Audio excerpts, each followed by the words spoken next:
part 2 for our amazing nutrition talk.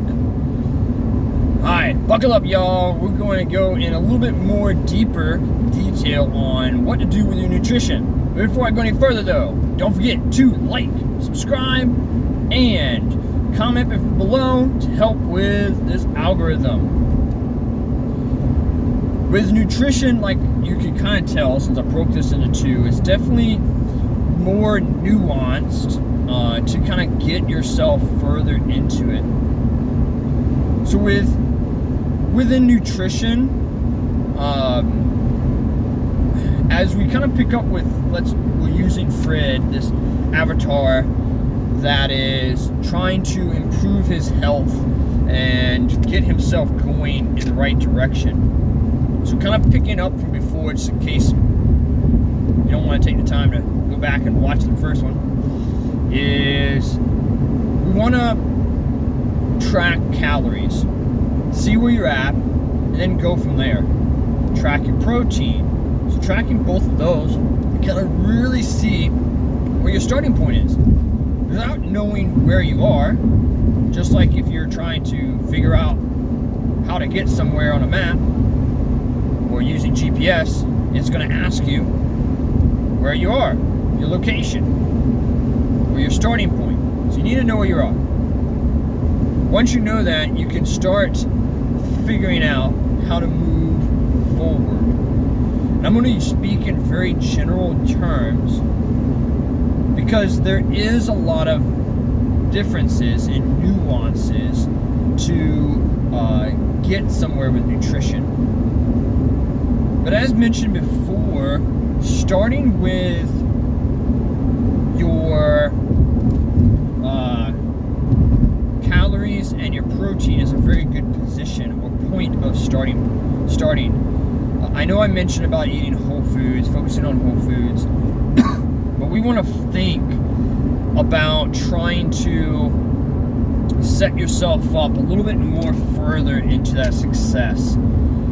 So if you're tracked, you figured out where you're tracked. Let's say Fred comes in. We're going to give some numbers. And if you find yourself here, do not think that I'm like, oh, just do exactly what he said.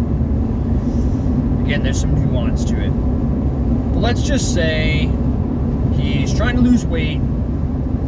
There's a decent amount of people. That's kind of like the goal. He's trying to lose weight. So he found his calories are kind of a bit.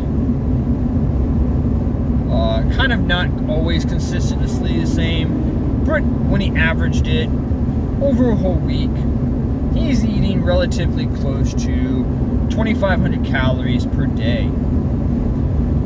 So he's eating 2,500 calories per day. He is not really eating protein very well. He's under eating based on where he needs to be. Because, as mentioned before, rough it off to about 1 gram per pound of lean body weight. So he's at 100, and he currently, let's just take his lean body weight, say he didn't do it, but his goal weight is 200. So his goal weight's 200, he's eating 2,500 calories per day on average. So we got to increase protein,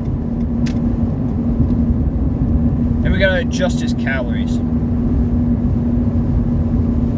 I will give some numbers, but I do want to preface that it is, as a coach, from working with normal people, everyday people, what I tend to say, if the person,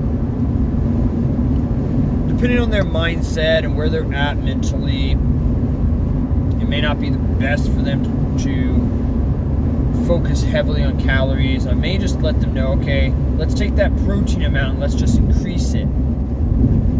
That may seem a total opposite of what the thought should be.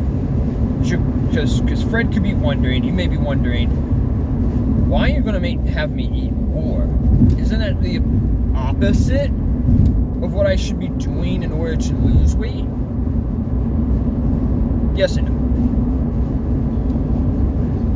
overall, yes, we want to create a calorie deficit in order to lose weight, or even to get towards that fat loss goal, because we really want to focus on that. But if we eat more protein, tends to say like it's better to add to someone's diet than to take away from someone's diet. As humans, we tend to, not like the idea of being told, no, you can't have this. Just remember being a child. If you have children, it's really useful to think of like anytime you tell them don't have something, what do they want to do? The opposite, right? So very similar. It's better to tell somebody, hey, I want you to eat more of this. What will happen though is when you have someone eat more protein, especially if that protein source is coming from whole foods, primarily meat,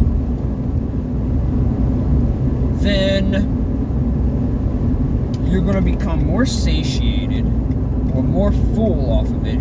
It gives you the feeling of being more full,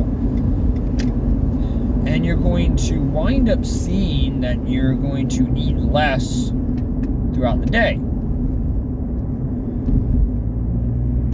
And that is going to be very, very useful. Another thing that I would encourage Fred to do is, okay, we're going to increase the protein. We're also going to make sure you increase fiber, because most people are eating under fiber too. And that is also something that helps with satiety, helping you feel more full. But with the protein, maybe going, are you going to have Fred just jump straight to 200 grams of protein? No.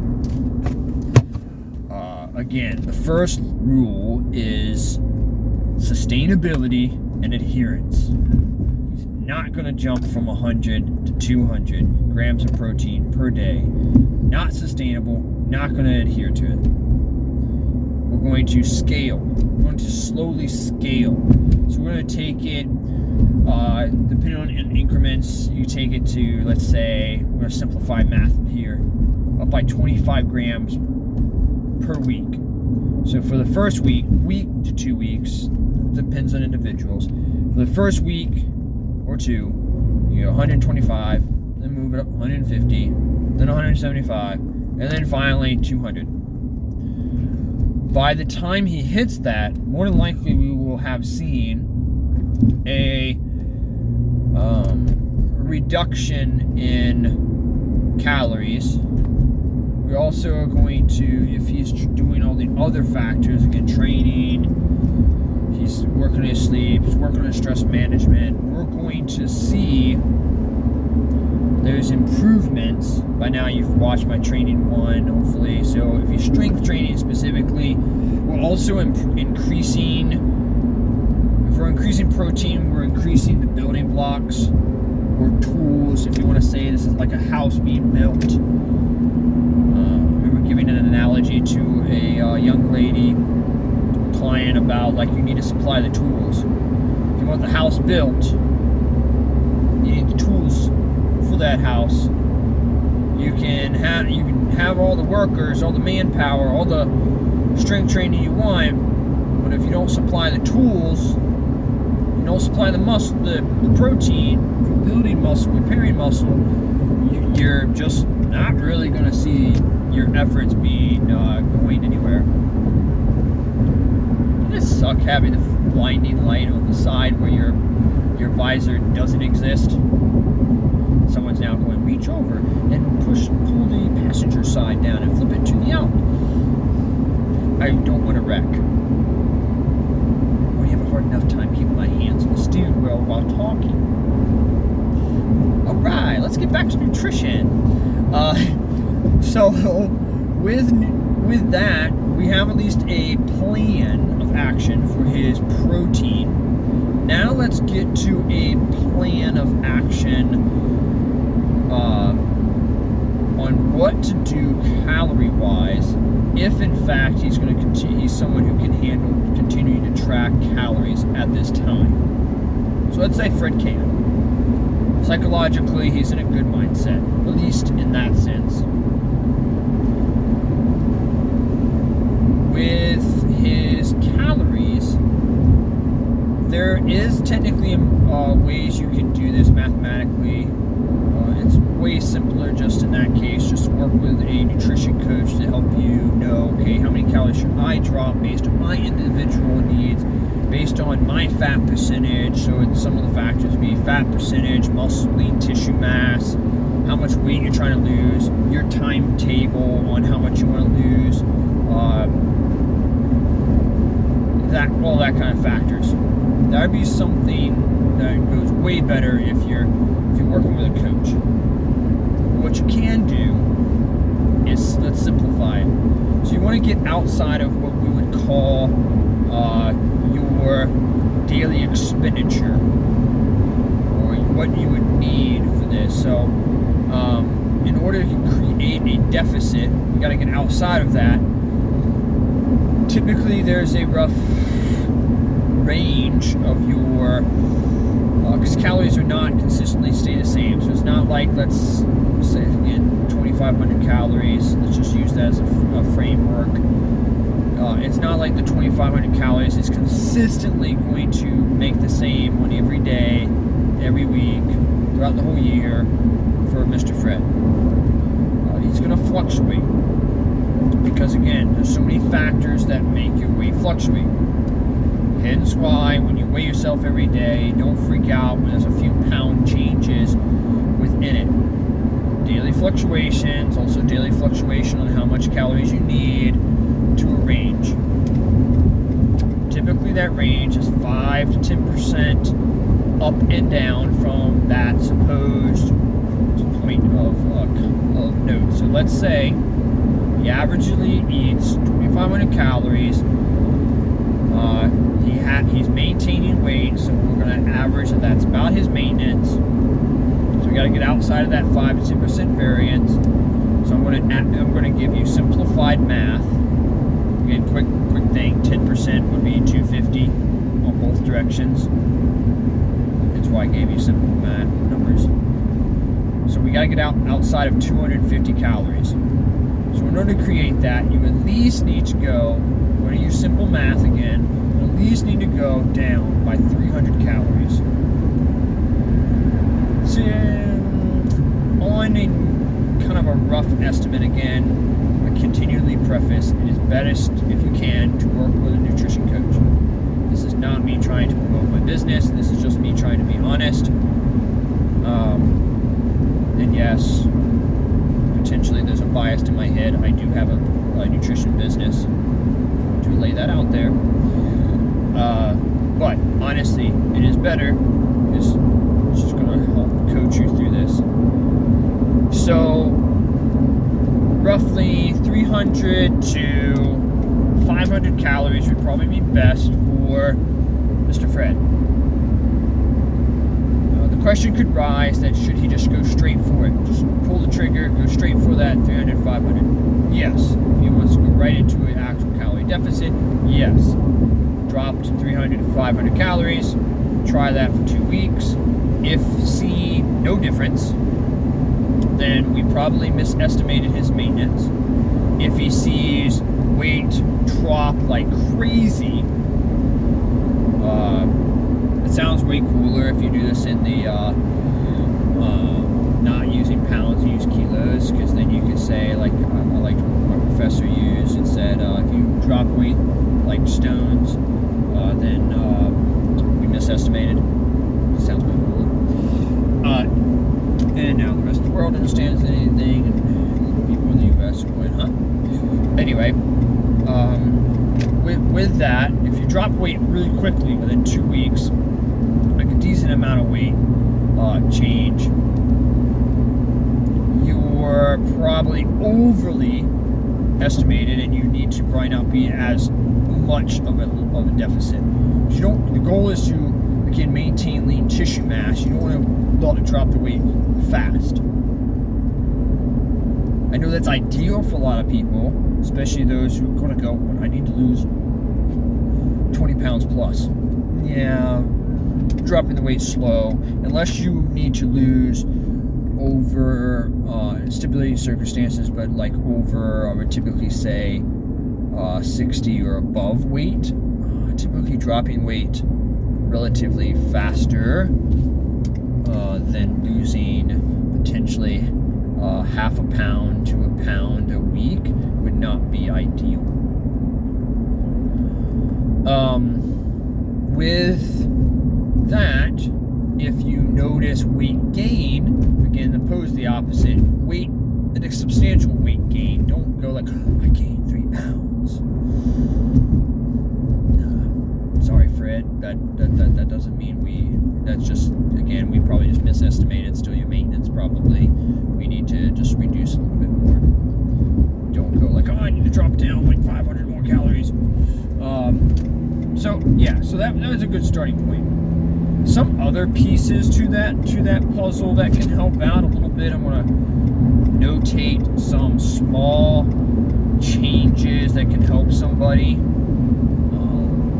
with actually putting this into practical application. Is one, don't eat distracted. It's super easy. Like, I remember hearing I think it was a dietitian speaking to another trainer actually, and asked the trainer to put it in perspective for clients. And he said, okay, just take a food that you could easily just eat, not really thinking about it while watching TV. And the trainer's like, okay, yeah, bag of chips. He's like, okay, so let's take that bag of chips, let's make it a party size, family size bag of chips. You're sitting there, how easy do you think it is, the dietitian asked, you can ask this to yourself, how easy would it be for you to just eat that in one sitting? He's like, yeah, if I'm really into the show or movie, yeah, I can eat that within that sitting. Alright. How easy could you eat 15 whole potatoes in one sitting? The guy was like, I couldn't. I wouldn't get very far at all. Maybe one or two. Like, because they're so, like, yeah, I'm going to be so full. Okay. The bag of chips is a processed version of that, again, not a family size, the party size, is a 15 potatoes processed now. What? Alright. So, that shows the difference between how a distraction while eating can make a big difference. So the best thing to do if you want to improve your chances is trying to not eat distracted. So that's watching TV, on your phone. Try this. Try sitting at the table with family or friends or whatever and do what we used to do back in the day, right? You should sit there and eat your food. No electronics. You just sat, ate, and enjoyed fellowship with other people. You will notice, they've actually shown this, a drop in calorie intake. If you're tracking it, you'll see it. Drop in calorie intake. A lot of times you can actually already create that deficit just by doing that. Because that could be 200 to 300 calories right there. If you're really distracted and you do it all the time, you may see a bigger difference. Another thing that can help, and is a simple way to improve not only this creation of a calorie deficit, but also helping your digestive system function much better, potentially creating much better other health circumstances, is to, during your meal, try not to drink your drink throughout the meal. That sounds absurd, right? I remember when not very long ago, actually, a few years ago, I worked a job in the fitness industry, and fitness people are horrible with this one. And man, we were on the go, nonstop, things back to back, and I remember scoffing my food down. In order to eat, you had to scoff it down, pretty much, just like big gulps, drink food, a drink just to get it down. Don't really swallow, don't really chew much. Horrible for your digestive system. Your body's like, what the freak is going on? Best thing to do is if you drink your drink or have something like 20-30 minutes before you eat, and then during your meal, don't drink throughout the whole time. You're like, man, that's crazy. Notice, one, your body will create the saliva in order to help with the process. You're going to have to chew more, which will slow down your eating. You'll also be able to make the food, obviously, in smaller parts because you're having to chew more. It's going to help with both of those with the digestive system. So you'll not only help improve the digestive system with that, it would also help with the fact that you'll notice you'll wind up eating less because you're not kind of like mindlessly eating, not just downing it, and your body has the ability to really process it in proper timing and kind of give you that satiety signal in a proper timing sense. And then, of course, get your drink after you're finished. And that way, you'll just notice with those two simple things, it will greatly improve just various other factors, but definitely the ability to eat in a calorie deficit. So quick points, those two, as a reminder, focus on eating like an 80-20 diet, 80% on point, 20% grace period, primarily trying to eat whole foods as your diet choice.